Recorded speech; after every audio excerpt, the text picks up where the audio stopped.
Fala galera, beleza? Professor Alex aqui de Geografia, hoje trazendo mais um vídeo para vocês, hein? Hoje nós vamos falar sobre a América Central. Vamos entender ali as principais dinâmicas que ocorrem dentro dessa porção do continente americano. Bom, primeiro a sua caracterização, né? A América Central, ela pode ser dividida aí em duas regiões, né? Em duas partes, que seria a América Central insular e a América Central istmica, ok? O que seria isso? Vamos lá. Analisando esse mapa que a gente está vendo aí do ladinho aí, a gente tem a parte istmica. O que significa a América Central istmica? É essa porção do território continental, tá? Que está ali, ó, Guatemala, El Salvador, Belize, Honduras, Nicarágua, Costa Rica, Panamá. E aí, para entender isso, é necessário recordar o que significa istmo, né? Istmo nada mais é do que uma pequena porção de terra que vai ligar duas maiores porções de terras e que é cercado por água, né? Então, é exatamente essa porção da América Central, né, territorial, que a gente vai chamar de América Central istmica. E qual é a outra região? É a América Central insular. O que é uma América Central insular? É essa porção dos arquipélagos, né, das ilhas que estão ali no Oceano Atlântico. E aí eu tenho Cuba, eu tenho Jamaica, eu tenho Haiti, República Dominicana, Porto Rico, tá? Então, falou de América Central, entenda que tem a parte istmica e a parte insular. Legal?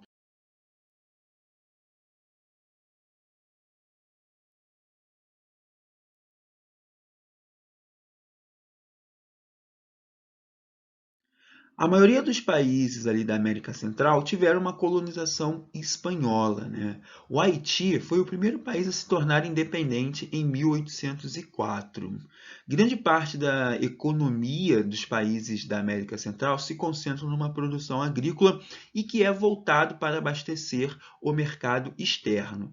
Mas a gente verifica uma grande porcentagem em relação à agricultura de subsistência, né? Ou seja, aquele tipo de agricultura em que é realizado com mão de obra familiar, onde são utilizadas técnicas tradicionais, técnicas mais modernas, né?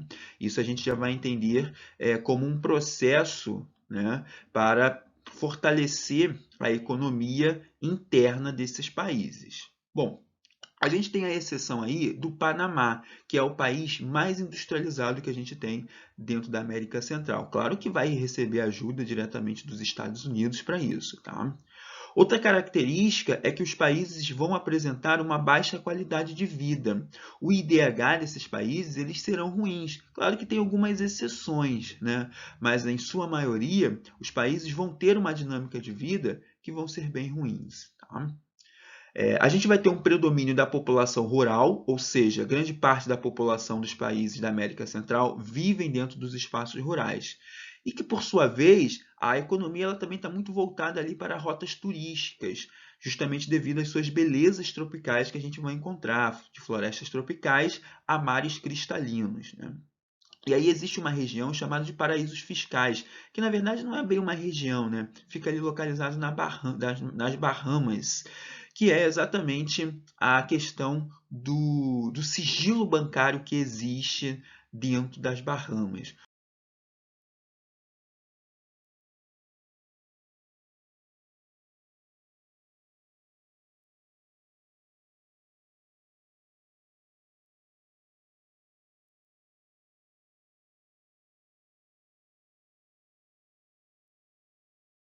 Já a relação com os países, né, da América Central, a gente vai destacar aqui alguns, como por exemplo Cuba, né? Cuba, na verdade, é uma ilha.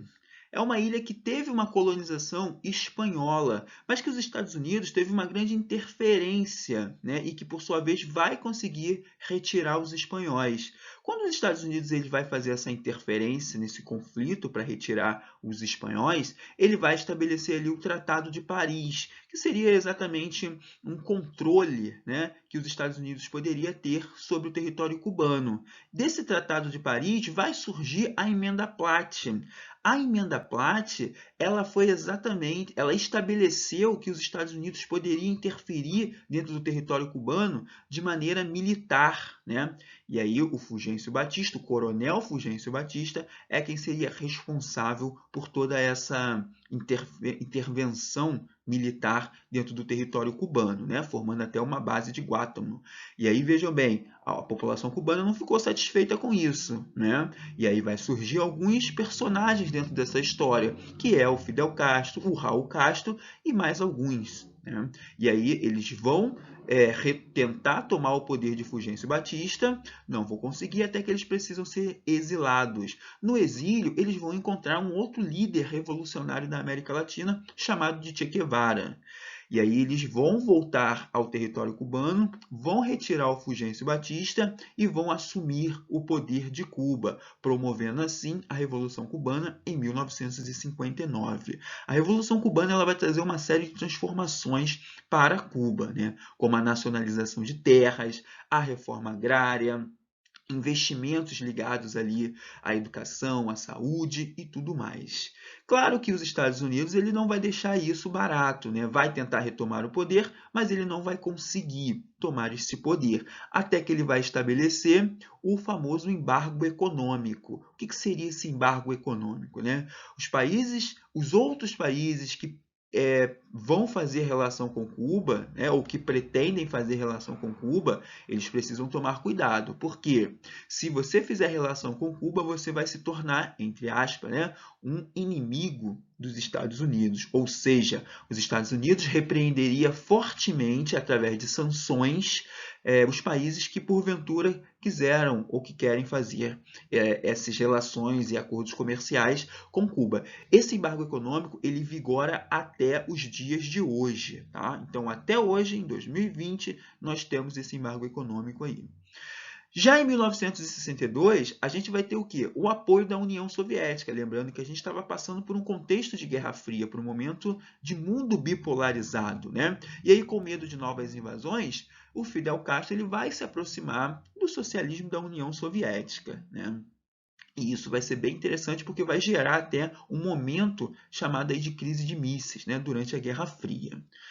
De certa forma, Cuba apresenta bons índices de desenvolvimento humano, justamente devido a essa reforma, né, e essa série de transformações que foi estabelecida com a Revolução Cubana, né? Fidel Castro até então era o presidente, né, de Cuba, e aí ele acabou tendo doença, e aí o Raul Castro, que era o seu irmão, assumiu o poder.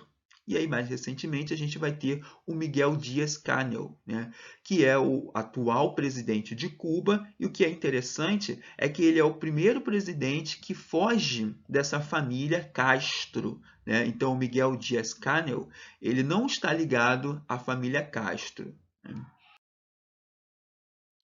Bom, já o Panamá fez parte do território colombiano e se tornou independente em 1903 e que teve a ajuda dos Estados Unidos para se tornar independente, né? Sendo que, em troca, os Estados Unidos vai assinar com o Panamá o Tratado de Tribunal-Viral, né?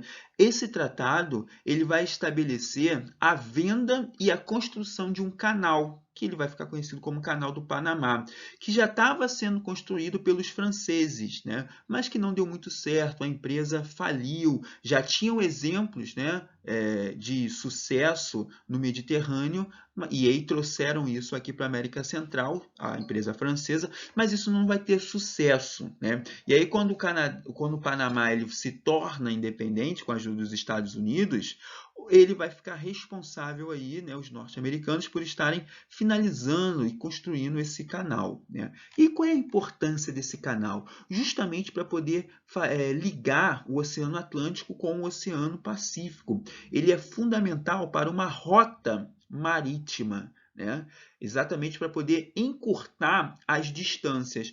Porque se não tivesse esse canal, teria que fazer a voltinha lá na América do Sul, né? E isso demoraria muito mais tempo e gastaria também muito mais, né? Então, o Canal do Panamá ele é fundamental para ligar os dois oceanos e, de certa forma, encurtar essa distância. Sendo que a gente tem um diferencial nesse canal, e aí justamente devido às próprias características físicas do Panamá, que é um relevo um pouquinho montanhoso. A gente vai encontrar algumas elevações na superfície terrestre aí do Panamá. E aí, para resolver esses problemas, foi feito o quê? Um sistema de eclusa. O que é uma eclusa? A eclusa, ele é como se fosse um elevador, né? Entre aspas. A ideia é que o navio ele entre nessa eclusa, né? E aí ou o nível da água aumenta ou o nível da água rebaixa, a depender aí do nível do rio, né? Do curso desse canal. Então esse sistema de eclusa ele é algo fundamental para nivelar o navio com o curso da água, né? E aí foi algo muito tecnológico, né? E fundamental aí para permitir essa circulação de navios em terrenos mais montanhosos, tá bom? Em 1999, os Estados Unidos ele vai entregar a administração desse canal do Panamá para o próprio Panamá.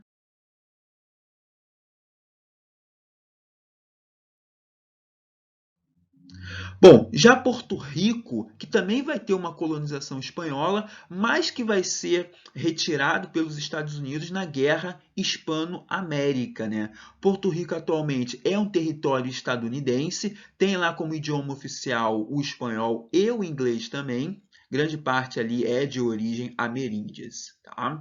Possui uma economia muito voltada ali para o setor têxtil, farmacêutico, petroquímico e comércio. Se destaca também aí a questão do turismo, né, que é bem presente dentro de Porto Rico. Já em relação à pobreza e à desigualdade social dentro da América Central, a gente já falou aqui que a América Central tem uma população que ela é predominantemente rural, e isso vai favorecer alguns baixos índices, sobretudo de qualidade de vida, porque falta tecnologia, falta recursos econômicos para melhorar as condições de infraestrutura. Então a gente vai ter aí mais de 8 milhões de famílias vivendo abaixo da linha da pobreza, né? E isso vai se refletir exatamente nas altas taxas de mortalidade e nas altas taxas de analfabetismo também, né? Uma vez que a gente não tem a tecnologia ou renda suficiente, a gente vai ter esses índices, né, alarmantes. E, por sua vez, os países vão possuir uma dependência econômica muito forte. O que significa isso? Vão depender de países que possuem uma economia mais desenvolvida, né? Outra característica é você ter uma grande concentração de renda. A riqueza desses países elas estão concentradas nas mãos de poucas pessoas, né? Outro ponto se refere à distribuição desigual de terras. Não tem terra para todo mundo. As terras elas são concentradas e toda a produção agrícola dessa terra é voltada para abastecer o mercado externo, tá? Foi estabelecido ali, né, um fundo de erradicação da pobreza, mas ainda é algo que precisa ser estruturado para tentar diminuir, né, essas questões, sobretudo dessas famílias que vivem abaixo da linha da pobreza. Mas também entende-se que essa questão da extrema pobreza e da desigualdade social pode ser superado melhorando a qualidade nos postos de trabalho, né? Já que atualmente a gente verifica uma baixa qualidade. E como que seria essa melhoria, né? Seria através de empregos e salários mais justos, né? O salário ele teria que ter uma quantia, um valor que fosse o suficiente para a família conseguir ter o seu sustento, né? Agora, tendo condições péssimas de trabalho, salários muito baixos, a gente continua caindo aí nessa questão da concentração de renda e nessa dependência que a gente vai ter. Bom, galera, obrigado pela atenção. Vou finalizando por aqui e até a próxima.